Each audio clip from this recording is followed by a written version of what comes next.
এই মুহূর্তে আমরা এখানে এসে উপস্থিত হয়েছি হাইলাকান্দি কারিয়ানা মাদ্রাসার সুপারিনটেন্ডেন্ট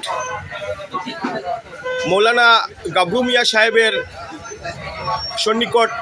উনি আর দুদিন পর ঈদ অনুষ্ঠিত হবে, ইসলাম ধর্মাবলম্বীদের পবিত্র উৎসব। এই ঈদ উপলক্ষে উনি একটি বার্তা দেবেন জনগণকে। তো কারিয়ানা মাদ্রাসার সুপারিনটেন্ডেন্ট সাহেব, প্রথমত আমাদের মিডিয়ার পক্ষ থেকে আপনাকে ঈদের শুভেচ্ছা জানাই।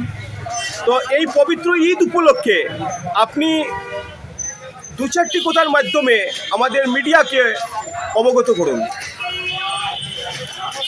ধন্যবাদ। আমি পবিত্র রমজান মাসে ঈদ উল ফিতর উপলক্ষে আমি জাতি ধর্ম সবাইকে আমি আমার মাদ্রাসার পক্ষ থেকে সালাম ও ভালোবাসা ও শুভেচ্ছা জানাইছি। তাছাড়া আমি সমস্ত হাইলাকান্দিবাসী পুরানবাজার কারিয়ানা মাদ্রাসার পক্ষ থেকে তাদের মঙ্গল কামনা করতেছি এবং তাদের জন্য দোয়া করতেছি যে আগামী এই যে একদিন পরে যে ঈদ আসছে রমজান মাসে, এই ঈদ জন্য আমরা সবাই জাতি ধর্ম মিলেমিশে যেন সুন্দরভাবে সুস্থভাবে পালন করতে পারি।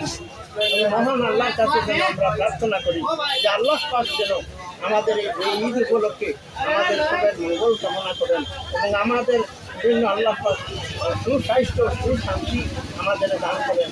এটাই আমার মাদ্রাসার পক্ষ থেকে আপনাদের জানাইতেছি। হাইলাকান্দিবাসীকে মাদ্রাসার পক্ষ থেকে আমি সালাম জানিয়ে আমার বক্তব্য ধন্যবাদ আপনাকে। আবারও আমাদের মিডিয়ার পক্ষ থেকে আপনাকে ঈদের অভিনন্দন।